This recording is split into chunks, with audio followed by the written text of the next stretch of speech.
मंत्रियों के बंगले चमके, अच्छे दिन किसके? बंगलों पर करोड़ों खर्च, जनता के हिस्से के? करोड़ों की सजावट, क्या यही विकास है? अच्छे दिन का पता चला मंत्रियों के बंगलों में। जनता का पैसा बंगलों पर खर्च। एक तरफ आम आदमी महंगाई, महंगे इलाज, बेरोजगारी और खराब होती सार्वजनिक सुविधाओं के बीच अपनी जेब संभाल रहा है, और दूसरी तरफ सत्ता के गलियारों में ऐशो आराम और सरकारी बंगलों की सजावट पर करोड़ों रुपए खर्च किए जा रहे हैं। मोदी सरकार के मंत्रियों के सरकारी बंगलों की सजावट और रख रखाव पर खर्च का जो आंकड़ा सामने आया है, वो सरकार की प्राथमिकताओं पर बड़ा सवाल खड़ा करता है। 12 साल में 547.68 करोड़ रुपए, जी हाँ, 547 करोड़ 68 लाख रुपए। अब जरा साल दर साल इस खर्च को देखिए। 2014 से 15 में 27.47 करोड़ रुपए, यानी मोदी सरकार के पहले साल से ही मंत्रियों के सरकारी आवासों पर करोड़ों का खर्च शुरू। इसके बाद 2015 से 16 में 29.57 करोड़ रुपए, फिर 2016 से 17 में 30.10 करोड़ रुपए, यानी खर्च का आंकड़ा लगातार करोड़ों में बना रहा। 2017 से 18 में 23.34 करोड़ रुपए और 2018 से 19 में 23.42 करोड़ रुपए। इसके बाद आता है 2019 से 20, जब मंत्रियों के बंगलों पर 26.37 करोड़ रुपए खर्च किए गए। लेकिन फिर तस्वीर बदलती है।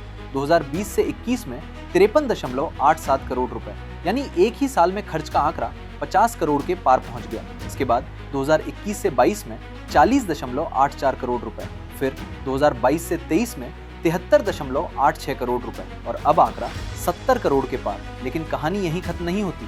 2023 से 24 में 54.52 करोड़ रुपए, इसके बाद 2024 से 25 में 71.98 करोड़ रुपए और फिर 2025 से 26 में 92.35 करोड़ रुपए।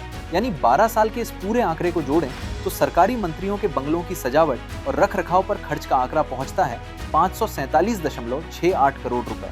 अब जरा इस रकम को उस आम आदमी की नजर से देखिए जिसकी कमाई से सरकार को टैक्स मिलता है। वही आम आदमी जो पेट्रोल डीजल की कीमतों का हिसाब लगाता है, बच्चों की स्कूल फीस का इंतजाम करता है, इलाज के लिए अस्पतालों के चक्कर काटता है और बारिश आते ही सड़क पर बने गड्ढों से बचने का रास्ता खोजता है। ऐसे में सवाल उठना लाजिमी है, क्या सरकारी बंगलों की चमक दमक जनता की परेशानियों से ज्यादा जरूरी है? क्या करोड़ों रुपए खर्च करने से पहले ये नहीं पूछा जाना चाहिए कि आखिर इस खर्च की प्राथमिकता क्या है? सरकार के समर्थक इसे सरकारी आवासों के रख रखाव और प्रशासनिक व्यवस्था का हिस्सा बता सकते हैं, लेकिन सवाल उठाने वालों का तर्क है कि जब एक तरफ देश का आम नागरिक अपनी गाढ़ी कमाई से टैक्स देता है और दूसरी तरफ सार्वजनिक सुविधाओं को लेकर लगातार शिकायतें सामने आती हैं, तो ऐसे खर्च की जवाबदेही भी तय होनी चाहिए। क्योंकि लोकतंत्र में सरकारी पैसा किसी मंत्री की निजी कमाई नहीं होता, ये जनता का पैसा है और जनता को ये सवाल पूछने का पूरा अधिकार है कि उसके पैसे का इस्तेमाल कहाँ और किस प्राथमिकता से किया जा रहा है।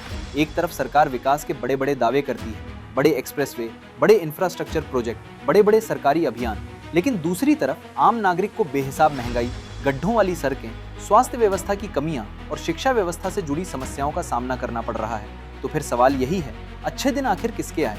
मंत्रियों के बंगलों की चमक बढ़ी, पर क्या आम आदमी की जिंदगी की मुश्किलें कम हुई? क्योंकि आंकड़े तो अपनी कहानी खुद बता रहे हैं। तो सवाल सिर्फ 547.68 करोड़ रुपए का नहीं है, सवाल प्राथमिकता का है।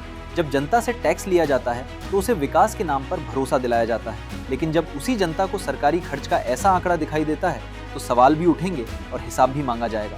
मंत्रियों के बंगले चमकते रहे, खर्च बढ़ता रहा, यही वो सवाल है जिसका जवाब आंकड़ों से नहीं, सरकार को जनता के सामने देना होगा। वाह मोदी सरकार, बंगले चमकते रहे, अब जनता भी पूछ रही है, अच्छे दिन आखिर किसके?